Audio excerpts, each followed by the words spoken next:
Gold, जो कि एक बहुत ही इंपॉर्टेंट और बहुत ही प्रेस्टिशियस मेटल है जब हम इंडियन हाउस होल्ड की बात करें।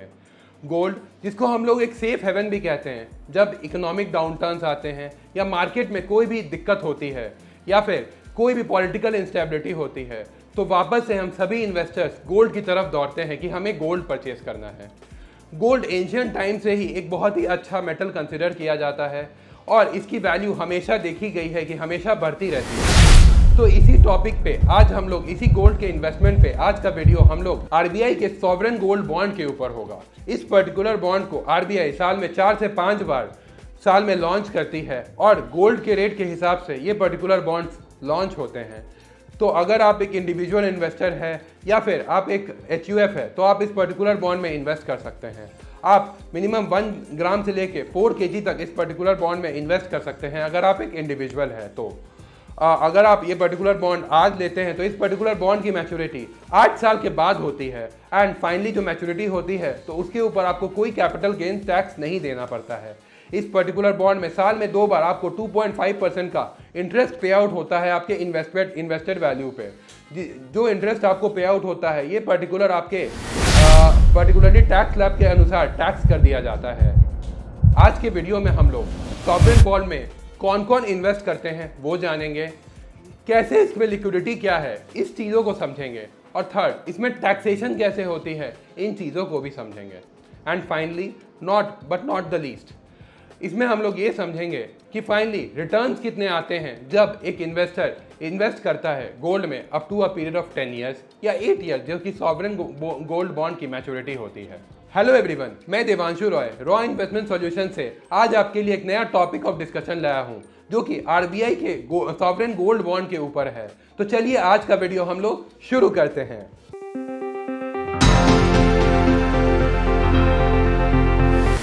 सबसे पहले अगर हम लोग बात करें कि कौन ऐसे फैक्टर्स है या कौन ऐसे लोग हैं जो कि एलिजिबल है एक पर्टिकुलर बॉन्ड में इन्वेस्ट करने के लिए या सॉवरेन गोल्ड बॉन्ड को खरीदने के लिए, सबसे पहला एक इंडिविजुअल इस पर्टिकुलर बॉन्ड को खरीद सकता है। सेकंड, एचयूएफ इस पर्टिकुलर बॉन्ड को खरीद सकते हैं। थर्ड, एक ट्रस्ट या फिर चैरिटेबल इंस्टीट्यूशन इस पर्टिकुलर बॉन्ड को खरीद सकते हैं। एंड फोर्थ, एक यूनिवर्सिटी इस पर्टिकुलर बॉन्ड को खरीद सकते हैं। अब इस पर्टिकुलर वीडियो में हम लोग ये जानेंगे कि कौन इस पर्टिकुलर बॉन्ड में चाह के भी इन्वेस्ट नहीं कर सकते हैं। सबसे पहला, अगर आप एक प्राइवेट लिमिटेड कंपनी है तो आप इस पर्टिकुलर बॉन्ड में इन्वेस्ट नहीं कर सकते हैं। सेकेंड, अगर आप एक एनआरआई या ओसीआई कार्ड होल्डर है तो भी आप इस पर्टिकुलर बॉन्ड में इन्वेस्ट नहीं कर सकते हैं। एंड थर्ड, अगर आप एक फर्म हैं तो भी आप इस पर्टिकुलर बॉन्ड में इन्वेस्ट नहीं कर सकते हैं।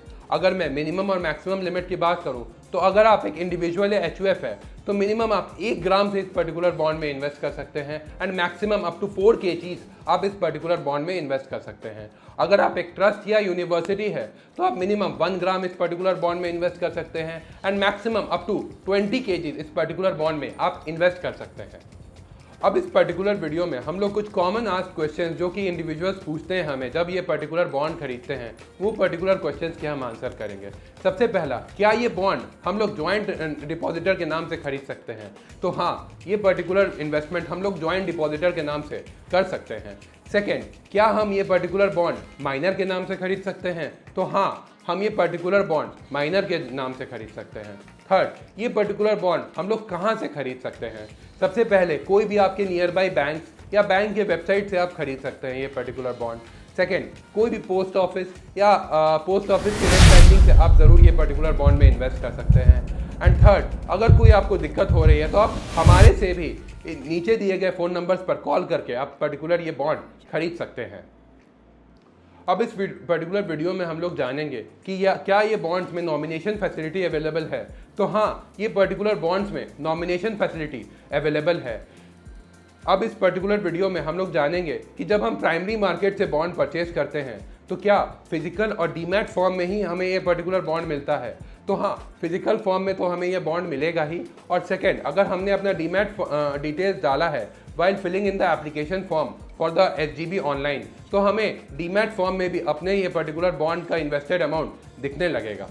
अब इस पर्टिकुलर वीडियो में हम लोग ये डिस्कस करेंगे कि ये बॉन्ड की रिडम्पशन वैल्यू या लिक्विडिटी कब होती है। तो सबसे पहले अगर ये बॉन्ड की रिडम्पशन वैल्यू पे हम जाए तो ये पर्टिकुलर बॉन्ड 8 साल के बाद मैच्योर होता है। 8 साल के बाद जो भी गोल्ड का वैल्यू होगा वो पर्टिकुलरली आप लोग को बॉन्ड की मैच्योरिटी के साथ साथ आपको मिल जाएगा। ये पर्टिकुलर मैच्योरिटी आप 3 इयर्स तक एक्सटेंड भी कर सकते हैं। डेट मीन्स कि अगर आपका मैच्योरिटी पीरियड 8 इयर्स का है, आप चाहते हैं उसको उस साल ना रिडीम करके, तो आप अप टू 3 इयर्स इसको एक्सटेंड कर सकते हैं। अगर आपको 5 साल के बाद ही लिक्विडिटी की ज़रूरत है तो आपको 5 साल के बाद RBI बाईबैक बॉन्ड करने का ऑप्शन देती है, तो आप ये पर्टिकुलर बॉन्ड 5 साल के बाद भी लिक्विडेट कर सकते हैं RBI के तय रेट के हिसाब से। अब इस पर्टिकुलर वीडियो में हम लोग ये जानेंगे कि क्या ये पॉसिबल है कि 5 साल के पहले ही हम इस बॉन्ड को बेच के इस पर्टिकुलर बॉन्ड से निकल जाए। तो हाँ, ये पर्टिकुलर प्रोविजन दिया गया है, बट हमें ये पर्टिकुलर बॉन्ड को बेचने के लिए सेकेंडरी मार्केट का यूज़ करना पड़ेगा।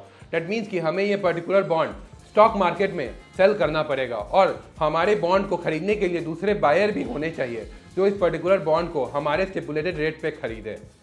अगर इस पर्टिकुलर वीडियो में हम लोग ये बात करेंगे कि क्या लोन फैसिलिटी अवेलेबल है जब हम ये पर्टिकुलर बॉन्ड में इन्वेस्ट करते हैं, तो हाँ, लोन फैसिलिटी ज़रूर अवेलेबल है जब हम ये पर्टिकुलर बॉन्ड में इन्वेस्ट करते हैं।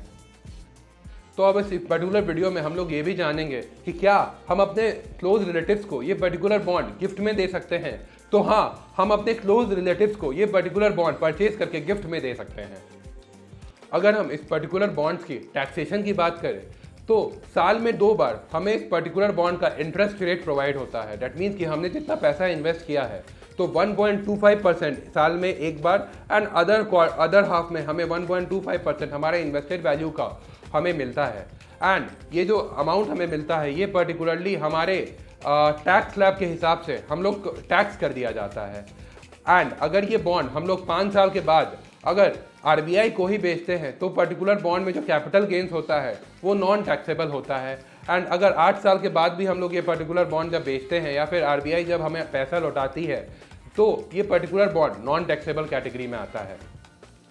अगर हम ये बॉन्ड सेकेंडरी मार्केट में बेच देते हैं, दैट मीन्स कि हम ये बॉन्ड से ट्रेडिंग करते हैं 5 साल के पहले, 5 साल के बाद या 8 साल के बाद, कभी भी हम ये पर्टिकुलर बॉन्ड सेकेंडरी मार्केट में बेचते हैं, अगर RBI को नहीं लौटाते हैं तो ये पर्टिकुलर बॉन्ड टैक्सेबल हो जाती है। अगर मैं टैक्स डिडक्शन एट सोर्स की बात करूं तो हमें जो इंटरेस्ट अमाउंट मिलता है साल में 2 बार, दैट इज इक्वल टू 2.5%, तो ये पर्टिकुलर इंटरेस्ट पे हमें कोई TDS नहीं काट के दिया जाता है। बट ये पर्टिकुलर अमाउंट जो है हमारे टैक्स स्लैब के अनुसार टैक्स स्लैब हो जाता है। अमाउंट जो है वो हमारे टैक्स स्लैब के अनुसार टैक्स होता है और जितना भी हमारा टैक्स लायबिलिटी बनता है इस अमाउंट पे, उस हिसाब से हमें सरकार को टैक्स देना पड़ता है।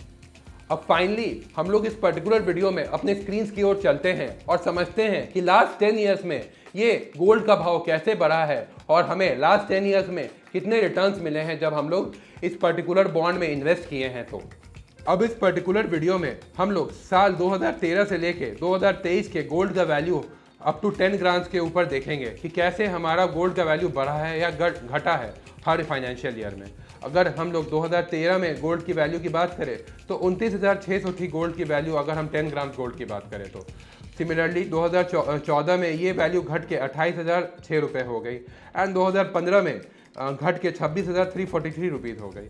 अगर हम 2016 की बात करें तो 2016 में फिर से गोल्ड का वैल्यू जंप हुआ है जो कि 28,623 रुपये हो चुका है। तो सिमिलरली अगर हम हर फाइनेंशियल ईयर का कैलकुलेट करें तो लास्ट 10 ईयर्स में अगर हम गोल्ड का एवरेज रिटर्न देखें तो 7.8% का रहा है अप्रॉक्सीमेटली एनालाइज्ड। अब फाइनली अगर मैं बात करूं कि हमें अपने पोर्टफोलियो का कितना परसेंटेज ये पर्टिकुलर सॉवरेन गोल्ड बॉन्ड में इन्वेस्ट करना चाहिए, तो मैं कहूँगा मिनिमम 10% या 5 से 10% के बीच में अप्रॉक्सीमेटली हमारे पोर्टफोलियो का हमें सॉवरेन गोल्ड बॉन्ड में इन्वेस्ट करना चाहिए या गोल्ड में इन्वेस्ट करना चाहिए, ताकि ये as a hedge against our portfolio काम करे। दैट मीन्स कि कोई भी इकोनॉमिक डाउनटर्न आए या पॉलिटिकल क्राइसिस आए, बट गोल्ड के प्राइसेस कभी भी बहुत ज़्यादा ना घटते हैं ना कभी बढ़ते हैं। तो इसीलिए कोई भी इकोनॉमिक इंस्टेबिलिटी को हमारे पोर्टफोलियो में हैंडल करने के लिए हमें ये पर्टिकुलर गोल्ड में या कोई भी पर्टिकुलर गोल्ड स्कीम में इन्वेस्ट करना चाहिए। अगर आपको वीडियो अच्छा लगा तो इस वीडियो को ज़रूर लाइक करें एंड चैनल को ज़रूर सब्सक्राइब या फॉलो करें।